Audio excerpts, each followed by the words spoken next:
You're listening to The Briefing, first broadcast on the 5th of November 2024 on Monocle Radio.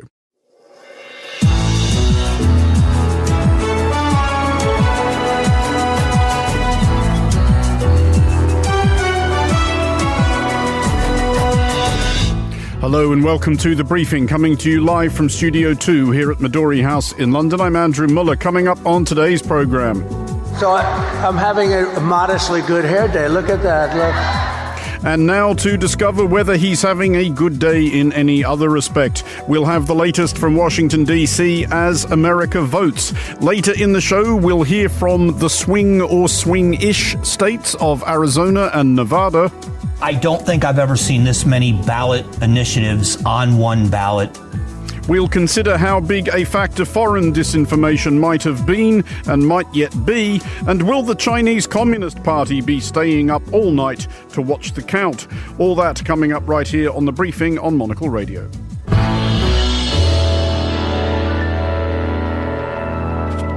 Welcome to today's edition of The Briefing with me, Andrew Mueller. And here we go. By the end of today, Americans will either have elected their first female president or their first convicted one.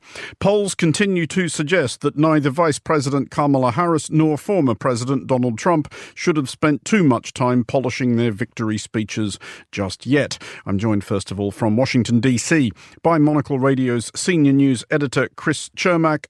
Chris, first of all, where and how did the candidates wrap it up yesterday? Let's start with former President Trump. So former President Trump had three rallies, all of them in Pennsylvania yesterday. He wrapped it up in Pittsburgh. And I think it's fair to say, too, listening to a bit of that clip at the top, Donald Trump wrapped it up relatively on message. This is something that has been a struggle for him the last few days of this campaign in particular. He's kind of gone back and forth. I think what's always interesting with Donald Trump is when he's on message, he's a little bit lower energy. When he's off message, that's when he really gets going. So you've seen him kind of go back and forth on that over the last day or so. In his final rally, in one of his final rallies, he sort of even complained to his staffers when he wanted to talk about whether a particular woman was beautiful or not. He asked one of his staffers, am I allowed to say that or not? So you see the kind of anger, a little bit of frustration that he has at this point. But that said, I mean, Donald Trump's supporters are extremely confident. They are expecting to win. They are a confident bunch. I went to a rally in Lidditz, Pennsylvania on Sunday. They expect to win this whole thing, but they also know that it is extremely close. And Vice President Harris, what has her closing message been? She has also been in Pennsylvania, so it's been kind of the same thing as Donald Trump, which goes to what we'll talk about next in terms of the swing states. She went through 5 different towns in Pennsylvania yesterday. She's been sticking to her script somewhat more as this thing goes on, pushing people to win, pushing people to come out to vote, focusing on this idea of being able to turn the page, not going back, kind of using a lot of her classic taglines that she was using throughout this election campaign. And her supporters are also nervously confident, if you will. There is more of a nervous energy when you go to a Kamala Harris rally, to be honest, than when you go to a Donald Trump one, just in terms of maybe the sense that I think Democrats expect to win. They struggle with this idea that this race could be close against Donald Trump, but they do also remember 2016 and other moments where they were surprised to find the strength that he has. So there's a sort of nervous energy, but also a confidence and, again, a realization that this is extremely, extremely close. As you cunningly foreshadowed, Chris, we are going to discuss a few of the swing states, but if we focus on one of them in particular, i.e. the one we've just talked about, do we infer from that both candidates think that certainly their widest path to the White House runs through Pennsylvania? It absolutely is their widest path to the White House. If one of them loses Pennsylvania, it is much harder to imagine that they will be able to win this entire race. It's the biggest prize in terms of the 7 or so swing states that are on the map that we'll be looking at today. And yes, Pennsylvania is that state that went to Donald Trump surprisingly in 2016, then flipped back to Joe Biden in 2020. So that's why this is where the hope is. It's part of this so-called blue wall. Once upon a time, a state that always went for Democrats, part of the Rust Belt of the United States. The Rust Belt, though, being that part of the U.S. where you've got maybe a lot of blue-collar workers, a lot of blue-collar voters who ended up going for Donald Trump and are eager or interested in his message. So that's absolutely why Pennsylvania, and then to a somewhat lesser degree, but still important, Michigan and Wisconsin, those Rust Belt states, are going to be crucial today. Obviously, most attention is understandably focused on the presidential race, probably especially overseas, but votes are being taken for the House and the Senate as well. Are we gleaning anything from the polling there? Because it makes a huge difference to any president whether they control either, both or neither houses of Congress. Yeah, absolutely. And there are a number of interesting races going on in the House and the Senate. What is interesting about this time around is there is the potential, at least, that both houses could flip, but in either direction. So the Senate is currently controlled by Democrats.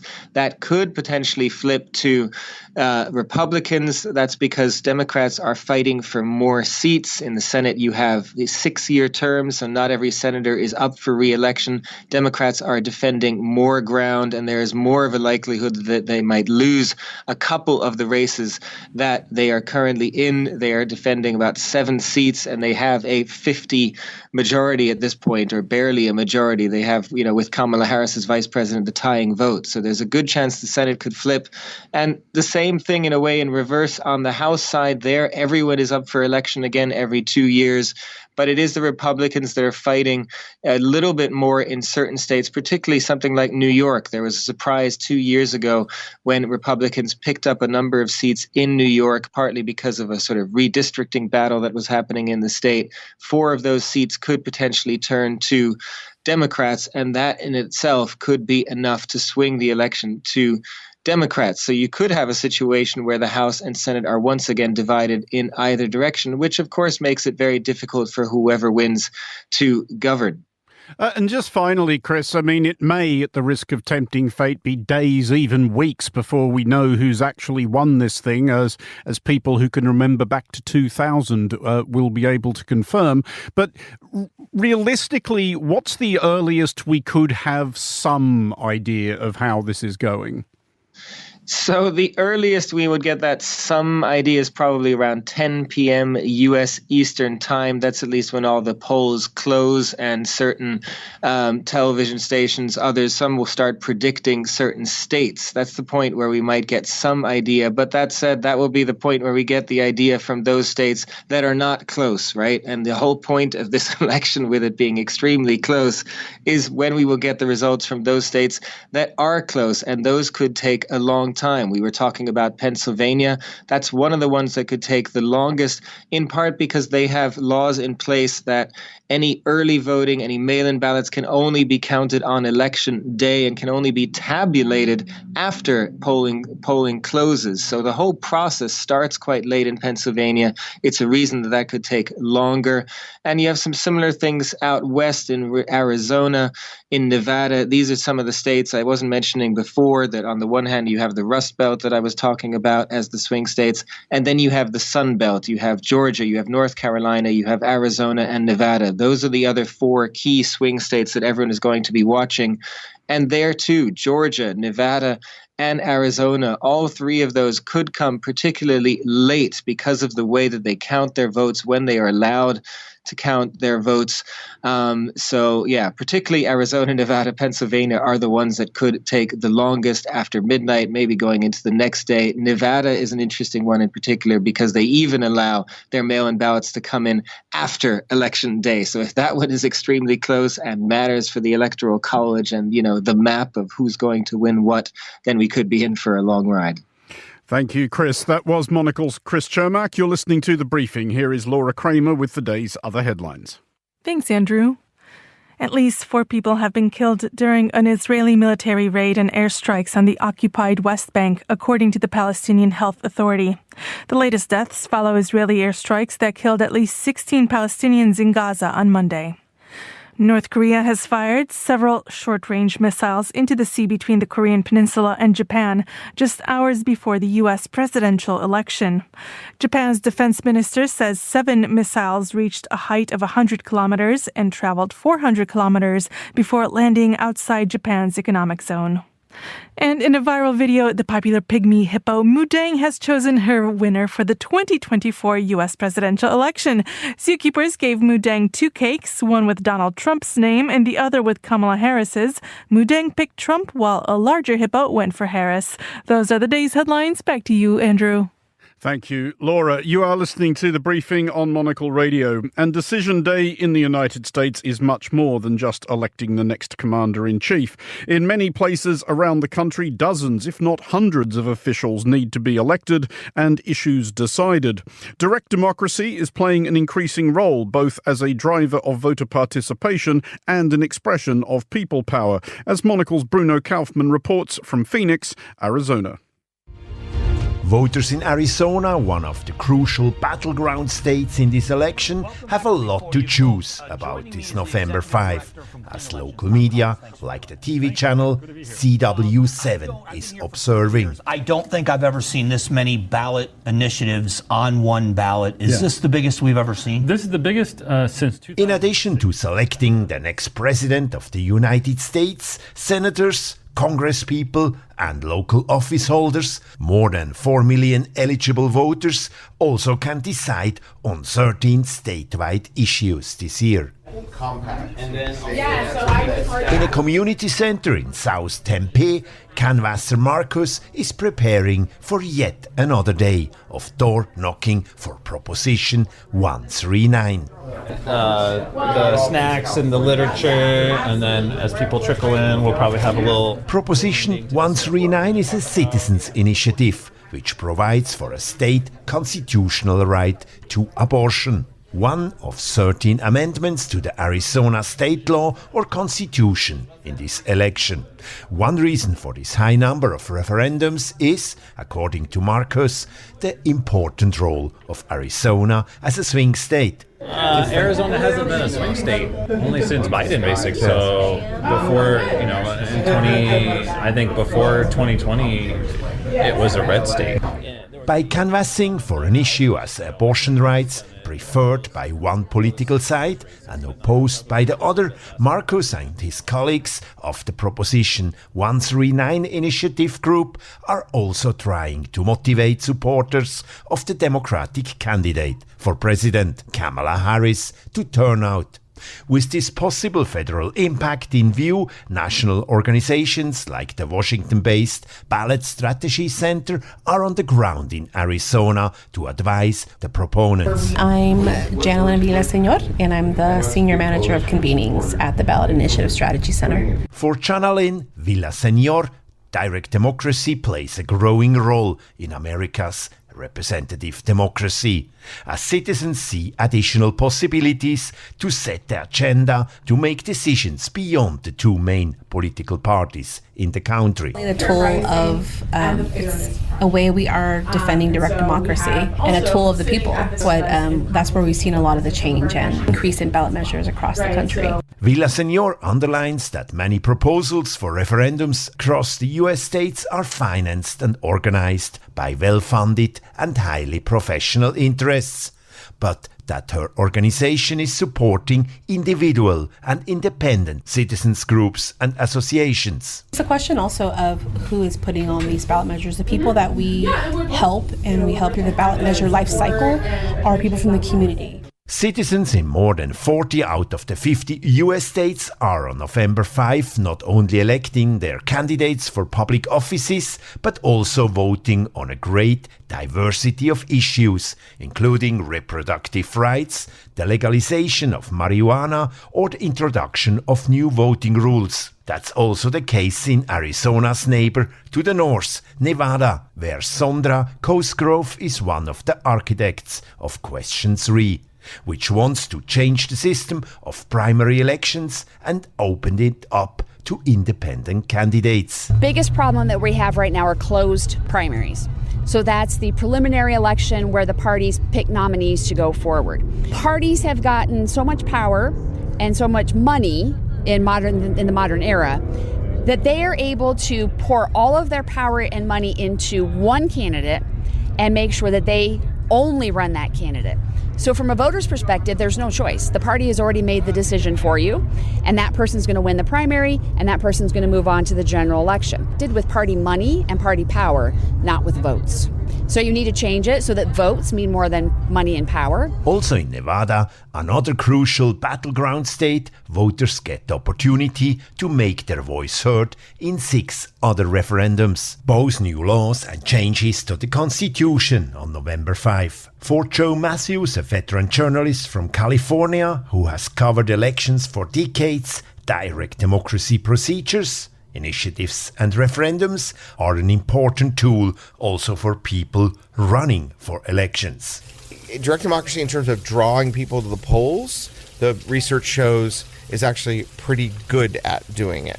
That the chance to vote on issues yourself or make decisions, particularly high profile measures on important issues, do have a strong turnout bias. So they increase participation. And candidates can benefit from that. Voting on issues is also very well established on the local level, underlines Joe Matthews, who has worked for the Los Angeles Times and the Baltimore Sun, and is now editor-in-chief of a publication called Democracy.Local. In the U.S., for this local level, 49 states allow localities to do things, and there are many. Only Joe Biden's Delaware prohibits it. And it's just become a regular tool, not just to make laws or amendments, but for borrowing and things. It's heavily used in that. However, no tools of direct democracy are yet available on the federal level in the United States, as for example provided in Switzerland, a European country with a federal system of governance inspired by the US. Is there any move towards having direct democracy on the federal level? No. Elites are very much against direct democracy. You mentioned, if you look at the ballot in Arizona, there are 2 citizens initiative on it. There are 11 measures by the legislature which are trying to restrict powers of other people, of governors, of courts, of interest groups. And 3 of the measures restrict direct democracy, make it more expensive to use, more difficult for regular people to use. As with many other features of democracy in the US, direct democracy is also at the heart of a continuous political battle. But the system does provide for many extra possibilities to participate. For example, a voter in Arizona will be able to make 79 different decisions on issues and candidates this November 5th, more than an average voter in the United Kingdom may do in a lifetime. This is Bruno Kaufmann for Monocle Radio in Phoenix, Arizona. Thank you, Bruno. You are listening to The Briefing on Monocle Radio.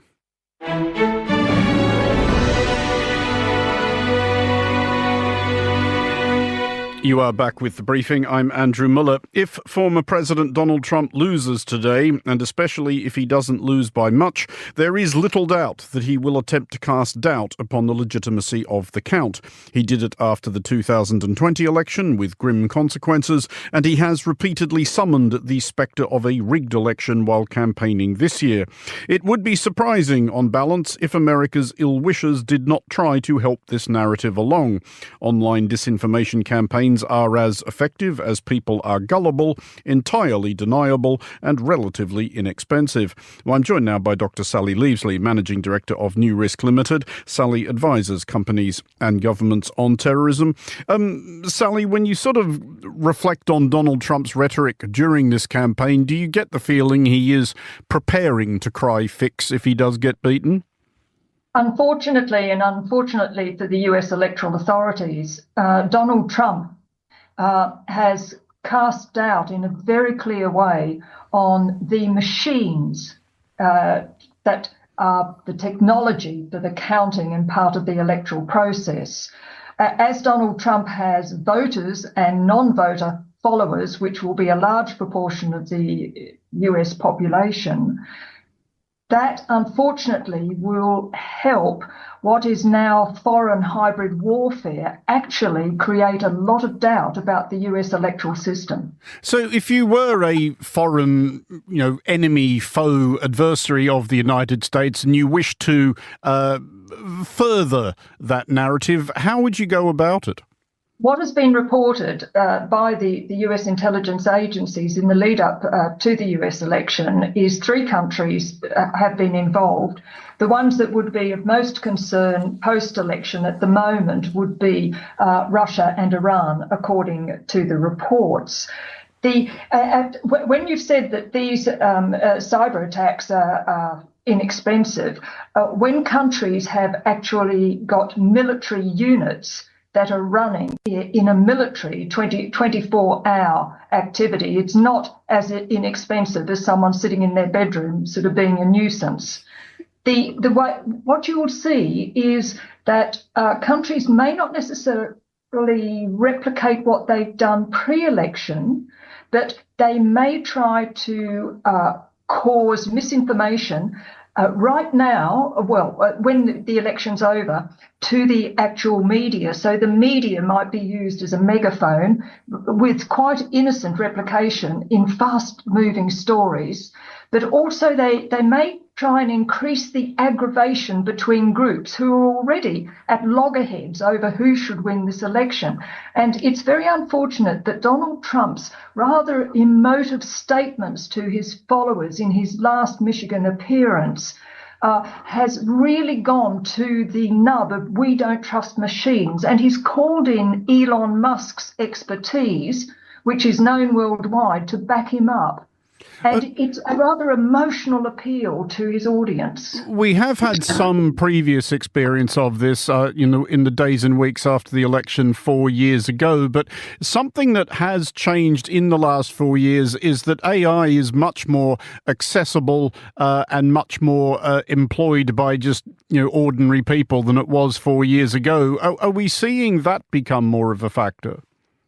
AI has been reported, and generative AI has been reported, and everyone in America and over the world has seen the mock-up false videos of the campaigners saying silly things. But it doesn't seem to have dominated. And if we go back to the fact that the major threat is foreign nation states, it is the old methods of actually creating long, connected, trusted people to create influence and using ways of spreading false information very quickly. It's really on steroids compared to the earlier election. And the difficulty for media, and I saw this in the Paris Olympics when the trains were stopped, the difficulty for media when there's a massive event is to get all of the correct information early on. Now, the media, very honestly, will correct any mistakes. But if you think about it, the gap in time, even 5, 10 minutes or a few hours to correcting a false video, people have already started to believe. Well, this is the familiar aphorism variously attributed to Mark Twain, Jonathan Swift and Winston Churchill, that the truth will get round the world, or the lie, rather, will get round the world before the truth has its boots on. But in the 4 years since 2020, has anybody learnt anything about how to effectively push back specifically against the kind of disinformation deliberately sowed by a foreign actor? Well, I think the FBI have been fairly good. They have gone to actually find the sources, find the funding, and find the sources within their country, and to use public information to advise the public. The other thing that is helping in this election is there is so much noise. There's so many influence points coming into everyone's devices and in the chatter between people that the foreign adversaries actually have to get their message through. And it's why I've been, in a way, quietly warning you that I think the media they may try and use the media to try and give validity. So that's why, in a way, it's not only the authorities, but the media have to learn to be very careful. Dr. Sally Leavesley, Managing Director at New Risk Limited, thank you for joining us. This is The Briefing on Monocle Radio.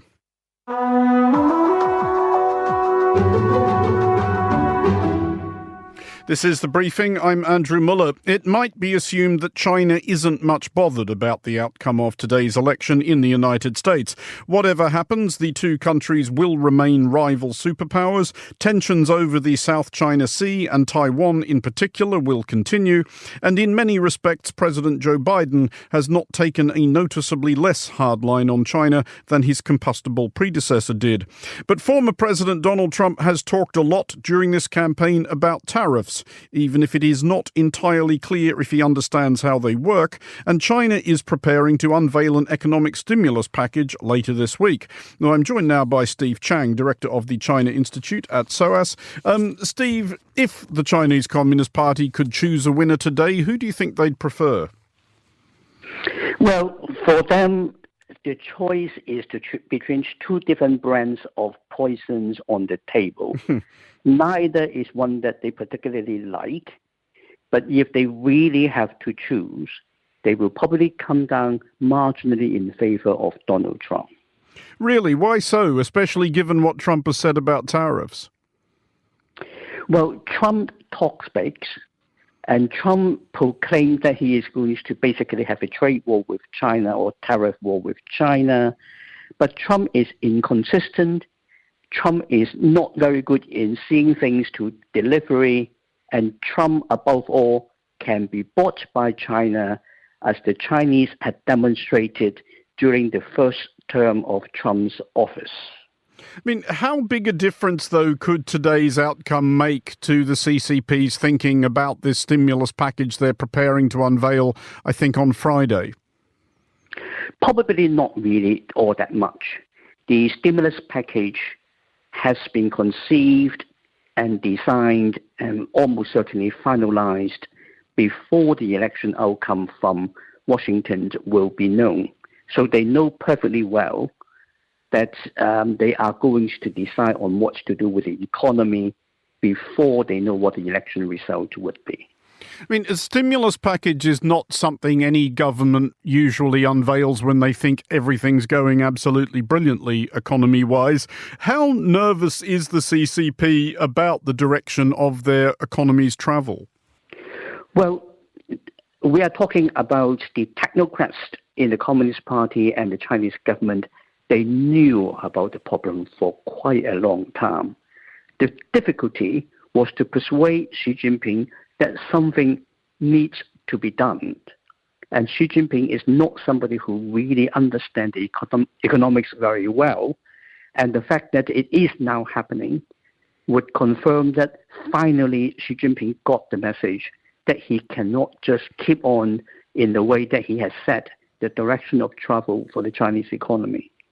I mean, on the non-economic front, and again, this perhaps is a factor in what you were saying about how they might marginally prefer Trump, would the CCP see the return of Donald Trump as potentially creating an opportunity where Taiwan was concerned? It would be tempting to think that way, and in many ways it might, because Donald Trump takes the view that if Taiwan wants American protection, Taiwan needs to pay for it, and Taiwan hasn't paid for it so far. But the problem here really is that China does not as yet, and is not likely to have in the next 4 years, the military capabilities to take Taiwan and take on the United States in that process. And an attempt to seize Taiwan by force and fail will have catastrophic consequences for Xi Jinping's hold to power. So I think the likelihood is that even with a Trump administration and all that Trump can offer as a temptation, the Chinese government is very unlikely to use force against Taiwan in the next 4 years. Steve Chang at SOAS, thank you for joining us.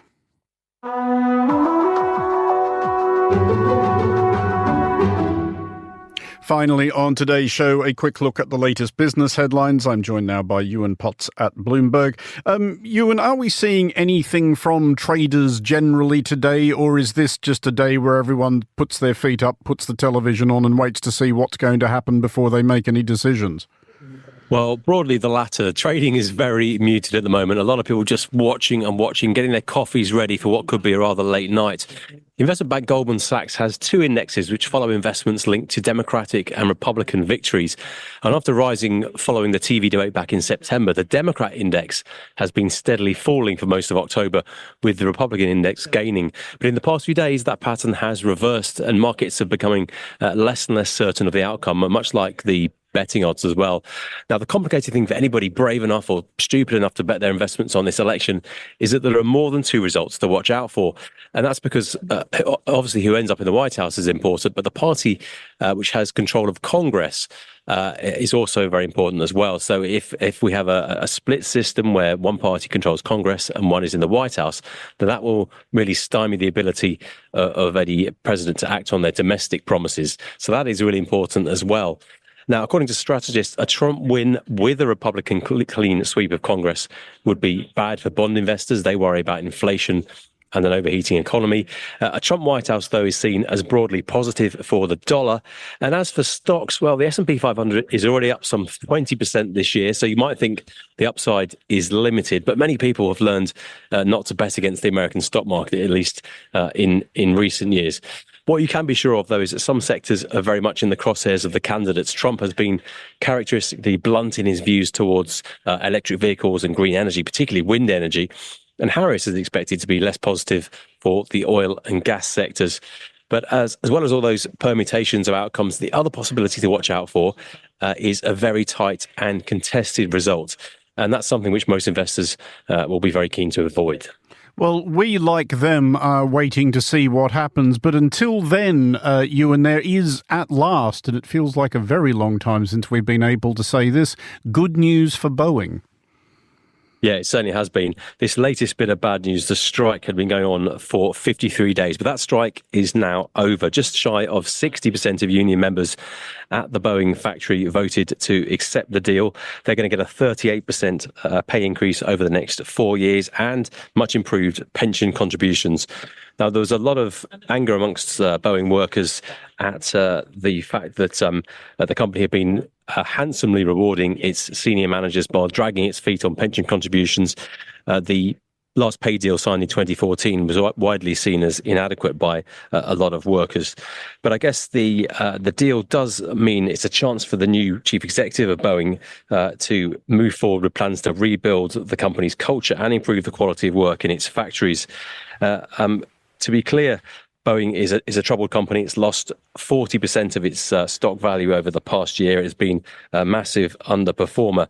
And even with workers back in the factory, the 53-day strike means more delays for Boeing customers. There was already a massive backlog even before the strike. And that's before you consider the production quality issues that need to be addressed as well. So plenty left to do at Boeing. Yuan Potts, thank you as always for joining us. That is all for this edition of The Briefing. It was produced by Hassan Anderson. Our researcher was Sana Jamani and our studio manager was Lily Austin. There is a special daily from the United States at 1800 UK time tonight, and we will of course be keeping up with developments as the night goes on. The Briefing returns tomorrow at midday UK time. I'm Andrew Mueller. Thanks for listening.